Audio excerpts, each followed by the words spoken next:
Welcome to another edition of Harmony Nonprofit's Thought Leadership Program. I'm Alan Rosenfield, president of Harmony Nonprofit.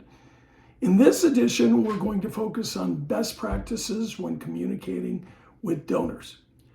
The practices come from research from a number of different sources, which we have noted on slides. But if there are no notes, it's because we actually got the data from multiple sources. Interestingly, our research found that there are often very different perceptions between mission-based organizations and donors when it comes to preferred communications.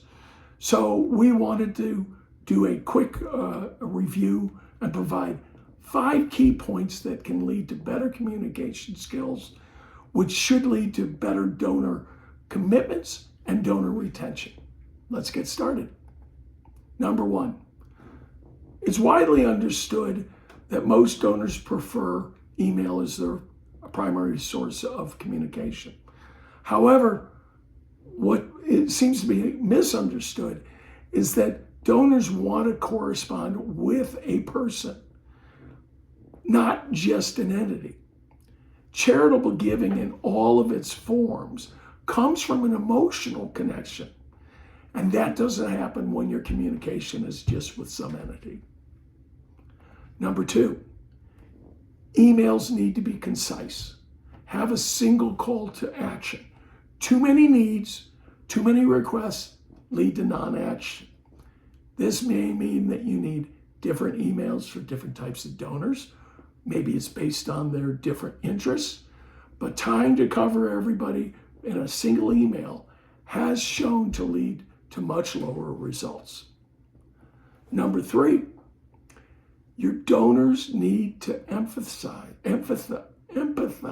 It would help if I could say it. They need to empathize.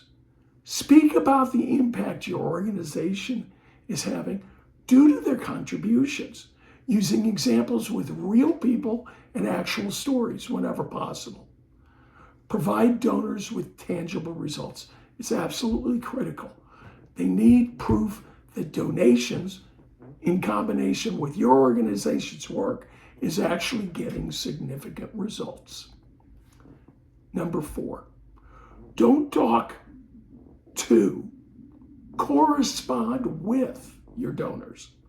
Studies show that organizations that encourage interaction via reply backs have better retention.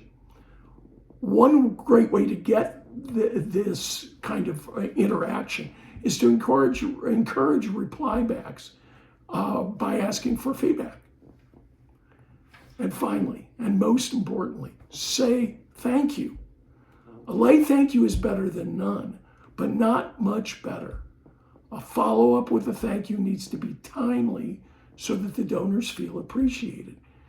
I have spoken with a number of donors over time, and it's shocking to me, the number that say, gee, we never even got a thank you, or it hasn't come for weeks. You have to understand there are far more mission-based organizations out there than there are donors or money. And if you don't make your donors feel appreciated, another organization will be happy to step up in your place. Thank you for listening. I hope you found this very helpful. If you have any questions or comments, feel free to email us or reach out directly by phone. Also, this is a new format that we're trying, and so if you have any comments or suggestions about it, I'd love to hear that. And if you have any suggestions for future topics, please let us know. Thanks again for listening.